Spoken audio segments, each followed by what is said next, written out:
Bullet train ಅಂದರೆ ಹೆಂಗಿರುತ್ತೆ ಎಲ್ಲ ನಿಮ್ಗೆ ಬೇಕಾದ ಟೈಪನ್ನು ಸೀಟ್ ಸೆಲೆಕ್ಟ್ ಮಾಡ್ಲಿಕ್ಕೆ. ಇದೇ ಕಾಣಿ ಬುಲೆಟ್ ಟ್ರೈನ್. ಎಲ್ರಿಗೂ ನಮಸ್ಕಾರ. ನಾನು ಇವತ್ತು ಆಫೀಸ್ ಟ್ರಿಪ್ ಮೇಲೆ ಒಸಾಕ ಅನ್ನೋ ಪ್ಲೇಸಿಗೆ ಹೋಗ್ತಾ ಇದ್ದೆ. ಇದು ಹತ್ರ ಒಂದು 600 ಕಿಲೋಮೀಟ್ರ್ ಇತ್ತು ಟೋಕಿಯೋದಿಂದ. ಸೊ ಅದು ಹೊಯ್ಕಾರೆ ಶಿಂಕಾನ್ಸೆನ್ ಬುಲೆಟ್ ಟ್ರೈನ್ ಅಂದರೆ ಹೆಂಗಿರುತ್ತೆ, ಎಷ್ಟು ಚಾರ್ಜ್ ಆಯ್ತು, ಎಷ್ಟು ಹೊತ್ತಕ್ಕಂಥದ್ದು, ಎಷ್ಟು ಸ್ಪೀಡ್ ಹೊತ್ತು, ಇದೆಲ್ಲ. ಸೊ ಇವತ್ತು ಅದನ್ನ ಬಗ್ಗೆ ಬನ್ನಿ. ಈಗ ಟೈಮ್ 6:45. ನನ್ನ ಟ್ರೈನ್ ಇಪ್ಪದು 7:18. ಬುಲೆಟ್ ಟ್ರೈನ್ ಇಪ್ಪದು ಟೋಕಿಯೋ ಸ್ಟೇಷನಿಂದ. ನಾನು ಕ್ಲೂಕ್ ಅಂದೇಳಿ ವೆಬ್ಸೈಟಲ್ಲಿ ಟಿಕೆಟ್ ಆಲ್ರೆಡಿ ಬುಕ್ ಮಾಡಿದೆ. ನಿಮ್ಗೆ ಸ್ಟೇಷನಲ್ಲೇ ಟಿಕೆಟ್ ಚೂಸ್ ಮಾಡ್ಕಪ್ಪ. ಆಗಲಿಕ್ಕೆ ಎಂತ ಮಾಡೋದಂದ್ರೆ ಈ ಥರ ಮೆಷಿನ್ಸ್ ಇರುತ್ತೆ. ಆ ಮೆಷಿನೆಲ್ಲ ನಿಮ್ಗೆ ಬೇಕಾದ ಟೈಪನ್ನು ಸೀಟ್ ಸೆಲೆಕ್ಟ್ ಮಾಡ್ಲಿಕ್ಕೆ, ಕಡೆಗೆ ಎಲ್ಲಿಂದ ಹೊರಡ್ತಾ ಇದ್ರಿ, ಎಲ್ಲಿಗೆ ಹೋಯ್ತ್ರಿ ಅನ್ನಲಿ ಅದನ್ನೆಲ್ಲ ಕೇಳ್ತಿತ್ತು. ಅದೆಲ್ಲ ಇನ್ಫಾರ್ಮೇಷನ್ ಹಾಕಬೇಕು. ಸೊ ಇಂಗ್ಲೀಷ್ ಲ್ಯಾಂಗ್ವೇಜ್ ಸಪೋರ್ಟು ಇರುತ್ತೆ. ಸೊ ಅದು ಹಾಕಿ ಆದಮೇಲೆ ನಿಮ್ಗೆ ಯಾವ ಡೇ ಅಂದೇಳಿ ಚೂಸ್ ಮಾಡ್ತೀವಿ. ಡೇ ಚೂಸ್ ಮಾಡಿ ಆದಮೇಲೆ ಟೈಮ್ ಸ್ಲಾಟ್ ಕೊಡ್ತಾರೆ. ಆ ಟೈಮ್ ಸ್ಲಾಟ್ ಬೇಸಿಸ್ ಮೇಲೆ ಲಿಸ್ಟ್ ತೋರಿಸ್ತಾರೆ ಯಾವ ಟ್ರೈನ್ ಇರುತ್ತೆ ಅಲ್ಲಿ. ಕಡೆ ನೀವು ಅದನ್ನು ಸೀಟನ್ನು ಸೆಲೆಕ್ಟ್ ಮಾಡಿ. ಟಿಕೆಟಲ್ಲಿ ಎಲ್ಲ ಇನ್ಫಾರ್ಮೇಷನ್ ಇರುತ್ತೆ. ಟೋಕಿಯೋದಿಂದ ಒಸಾಕಕ್ಕೆ ಹತ್ರ 15,000 ಎನ್ ಆಯ್ತು. ಸೊ ಒಂದು 8,000 ರೂಪಾಯಿ ಇರ್ಬೋದೇನೋ.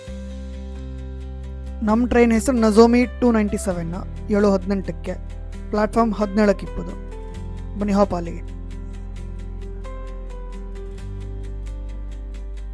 ಇದೇ ಕಾಣಿ ಬುಲೆಟ್ ಟ್ರೈನ್.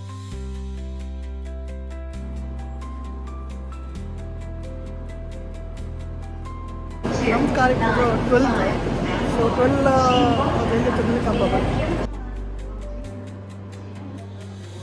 ನನ್ನ ಕೋಚ್ ಸಿಕ್ತು 12. ಇಲ್ಲೇ ಇನ್ನು ಟೈಮ್ ಇತ್ತು, ಹಸು ಆತಿತ್ತಪ್ಪ. ಒಂದು ಕೆಲಸ ಮಾಡ್ತೇವೆ, ಒಂದು ಸ್ಯಾಂಡ್ವಿಚ್ ಒಂದು ಪಟ್ಟ ತಿನ್ಕೊಬತ್ತೆ. ನಿಮ್ಮ ಸೀಟ್ ಲೇಔಟನ್ನು ಇಲ್ಲಿ ಕಾಣ್ಲಕ್ಕೆ ಯಾವ ಬದಿ ಹತ್ಕೊಂಡು ಗೊತ್ತಾಗ್ತದೆ ನಿಮ್ಗೆ ಅಷ್ಟೊತ್ತು. 7:18 ಆಯಿತು. ಟ್ರೈನ್ ಒಳಗೆ ಹಾಪಂಗಾರೆ ಈ ಥರ ಇರುತ್ತೆ ಕಾಣಿ ಬುಲೆಟ್ ಟ್ರೈನ್ ಒಳಗಿಂದ. ಸೀಟ್ಸ್ ಎಲ್ಲ ತುಂಬ ಕಂಫರ್ಟೇಬಲ್ ಇರುತ್ತೆ. ಮತ್ತು ಲೆಗ್ ರೂಮು ಅಷ್ಟೇ ತುಂಬ ದೊಡ್ಡದಿರುತ್ತೆ. ಒಂಥರ ಫ್ಲೈಟ್ ಥರ ಅನ್ಸತ್ತೆ ಕಂಡ್ರೆ.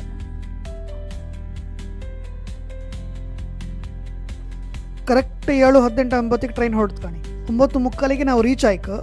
ಕಾಂಬ ಎಷ್ಟೊತ್ತು ರೀಚ್ ಆಗ್ತದೆ. ಈಗ ನಿಮ್ಮೆಲ್ರಿಗೂ ಬುಲೆಟ್ ಟ್ರೈನ್ ಸ್ಪೀಡ್ ತೋರಿಸೋ ಟೈಮ್ ಬಂತು.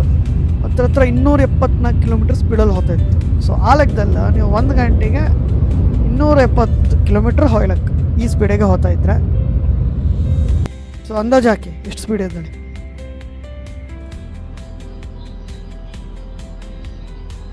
ನಿಮ್ಮ ಹತ್ರ ಲಾರ್ಜ್ ಸೈಜ್ ಲಗೇಜಸ್ ಇದ್ದರೆ ಅದನ್ನು ಇಲ್ಲ ಇಡ್ಲಕ್ಕೆ. ಬಟ್ ಮೊದಲೇ ಬುಕ್ ಮಾಡಿ. ಶಿಂಕಾನ್ಸೆನ್ ಇದೆ, ಹ್ಯಾಂಡ್ ವಾಷಿಂಗ್ ಇತ್ತು. ಸುಮಾರು ಹೊತ್ತಾಯ್ತು ಒಳ ಹೋಪ. ನೀವು ವ್ಯೂವನ್ನು ಎಂಜಾಯ್ ಮಾಡಿ ಸ್ವಲ್ಪ.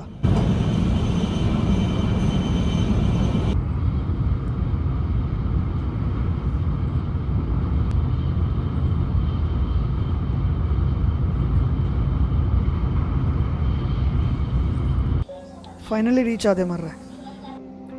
ಈಗ ಟೈಮ್ 9:45. ಸೊ ಕರೆಕ್ಟ್ ಟೈಮಿಗೆ ರೀಚ್ ಆಯ್ತು ನಾವು. ನಾನೀಗ ಹತ್ರ 500 ಕಿಲೋಮೀಟರ್ ಟ್ರಾವೆಲ್ ಮಾಡಿ ಬಂದಿದೆ.